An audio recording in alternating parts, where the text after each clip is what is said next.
Kilas Jejak Leluhur dipersembahkan oleh Dinas Kebudayaan dan Pariwisata Kabupaten Cirebon. Assalamualaikum warahmatullahi wabarakatuh. Salam sejahtera untuk kita semua.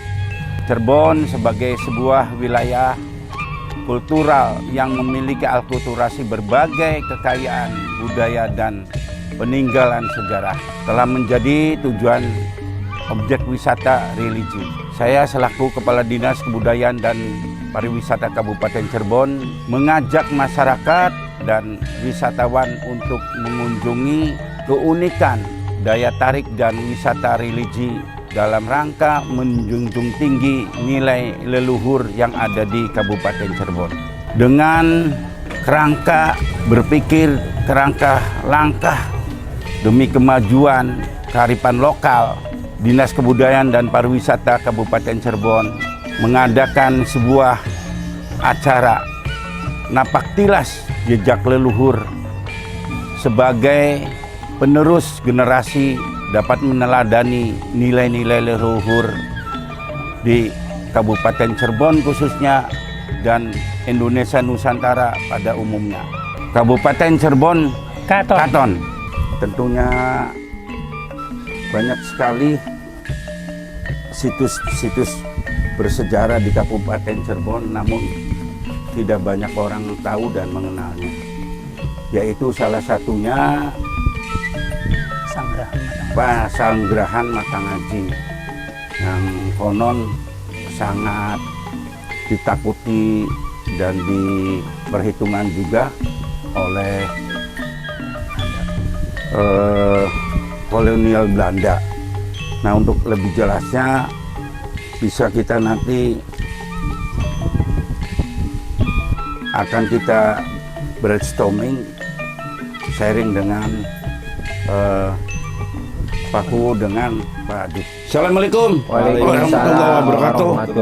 Pak Kuwu, Pak Dupel, kami dari Dinas Kebudayaan dan Pariwisata Kabupaten Cirebon sedang giat-giatnya ingin melestarikan kearifan lokal di dalam wadah Napaktilas Jejak Leluhur.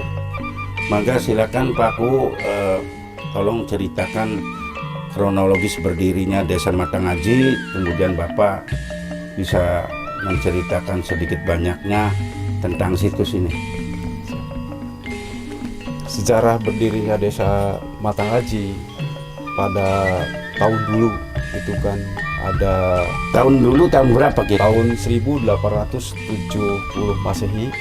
Dulu itu kedatangan dua orang. Berarti era Kesultanan Kanoman Kesepuan Kecerbonan ya. Itu dulu itu kedatangan berbarengan dua kesatria, yaitu Sultan Hamengkubuwono sama Sultan Yusuf Asari, sekitar 1870 Masehi.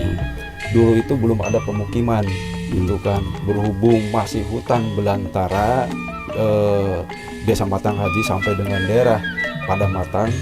Jadi dua kesatria ini berperang itu merebutkan wilayah karena sangat berpotensi sekali antara Sultan Hamengkubuwono sama Sultan Yusuf Asari, yaitu raja kelima dan gitu di Kesepuhan itu kan. Pada waktu itu dua orang kesatria ini berperang merebutkan wilayah.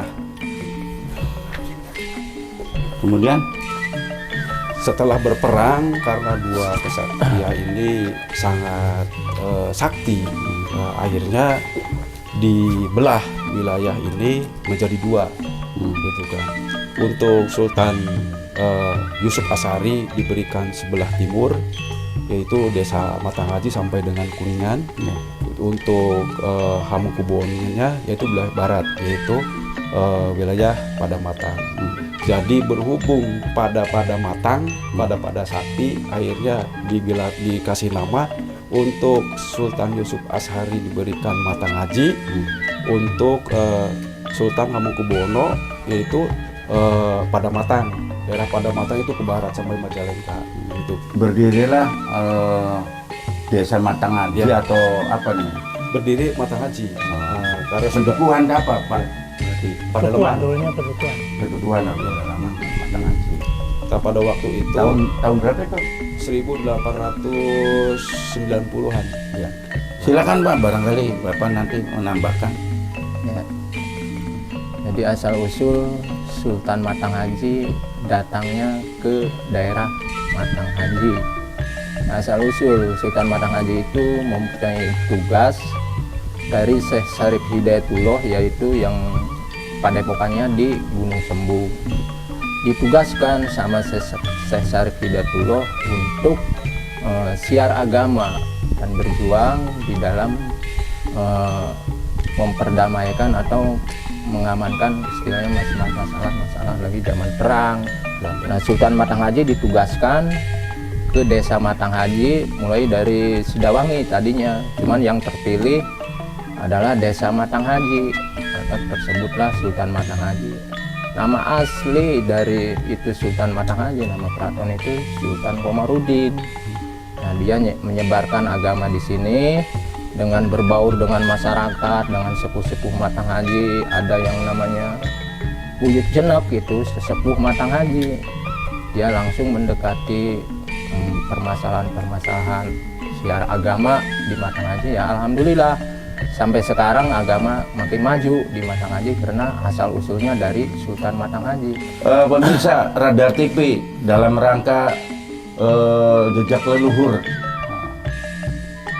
silakan Pak Raden Toto untuk melengkapi bisa terjadinya beliau Pangeran Matangaji dalam siar Islam, kemudian konon katanya beliau tersebut sempat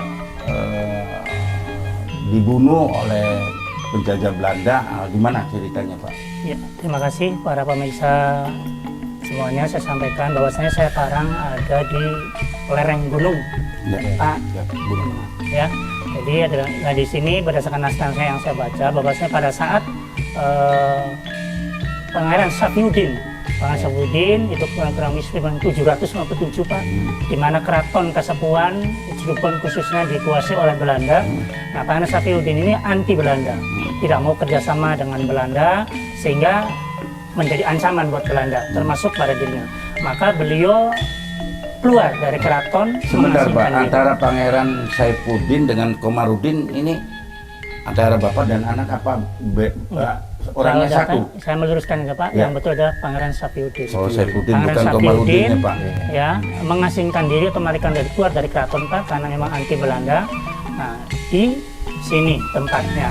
Nah, di sini bahwasanya beliau itu di samping menyusun pergerakan perang, Ya. juga membuat para senjata, sekaligus juga mengembangkan syiar Islam, ilmu tarekot, yang mana akhirnya kegiatan itu dinamakan Desa Matangaji. Karena matang itu mematangkan, Aji adalah ilmu tarekot yang diajarkan.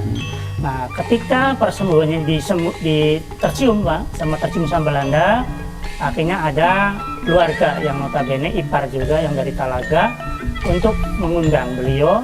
Akhirnya datanglah ke keraton. Nah, di keraton akhirnya ditangkap dan dibunuh seperti itu. Nggak beda jauh ketika kita bisa mendengar atau melihat dari tutur pergolakan ketika zaman di Ponorogo. Betul, Ya, diundang, kemudian Betul Pak. dijamu apa ditipu Iya. muslihat, kemudian sampai dibunuh ya. Betul. gitu ya. Nah, sehingga Sultan yang ini yang dari Talaga itu diangkatlah menjadi Sultan ke-6. Nah, sehingga di sini- Pengkhianat berarti ya. Iya, Pak Sultan ke-6 yang nanti ada di Mertasim keluarganya. Nah, nanti perjuangannya diteruskan oleh Pangeran Suryanegara Pak adiknya.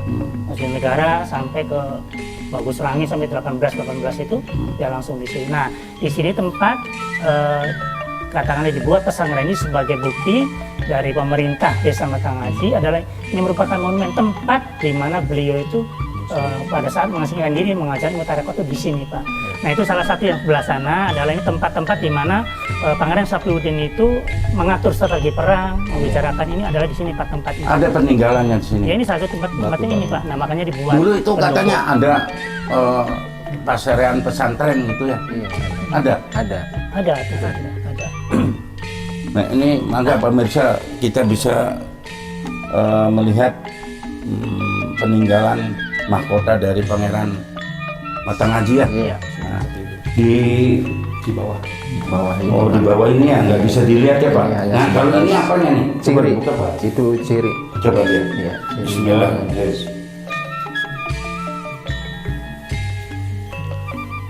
Kayu. Oh kayu. Tadinya gede ini Pak. Cuman ada orang iseng dibakar ini, bekas dibakar. Sekali lagi ini kami bukan untuk menggiring opini dalam rangka penyembahan apa bukan. Iya. Kita hanya sekedar napak tilas ya jejak leluhur. Oh dulu itu pernah ada ya Pangeran Matang Haji yang pernah berjasa itu aja ya. Iya. Pak. Tolong sampaikan di sini selainnya tempat pasaran mahkotanya Pangeran Matang Haji, ada apa saja di sini? Mangga Pak. Siap. Ya selain telapakan Sultan Matang Haji, di sini ada yang namanya Sumur Panyipuhan. Sumur di Di posisinya sebelah mana? Belah bawah. Sebelah bawah. Tujuannya penyipuhan itu Ya. untuk orang-orang yang istilahnya punya ilmu yang udah lama gitu, Ya. ditajamkan, jadi disipuh pakai air, dimandikan itu orang. Terus di samping ada air penyipuhan, ada Itu yang untuk itu juga ya, selainnya orangnya untuk apa? Gaman-gaman, iya gaman-gamannya untuk- juga yang iya, dicuci ya. untuk di situ ya? mentajamkan ilmu, mendalamkan ilmu untuk supaya lebih tajam gitu. Dan selain penyipuhan ada yang namanya kepandaian Di sebelah mana? di dekat masjid. Di sana itu untuk membuat benda-benda. Oh, gitu, benda-bendanya gaman di untuk sana ya. Strategi perang gitu. Iya, iya. Alat-alat seperti tumbak, keris itu dibuatnya di situ. Selain belajar kepandaian dalam berpikir gitu, strategi perang, ngatur-ngatur perang. Program Napak Tilas Jejak Leluhur ini tidak lain tidak bukan kami mengajak dalam rangka wisata religi. Sesungguhnya Rasulullah sendiri sudah memberikan sebuah petuah nasihat. Orang cerdas itu ada dua. Satu, orang yang mengingatkan kematian. Yang kedua, bagaimana orang tersebut mempersiapkan untuk kematian itu.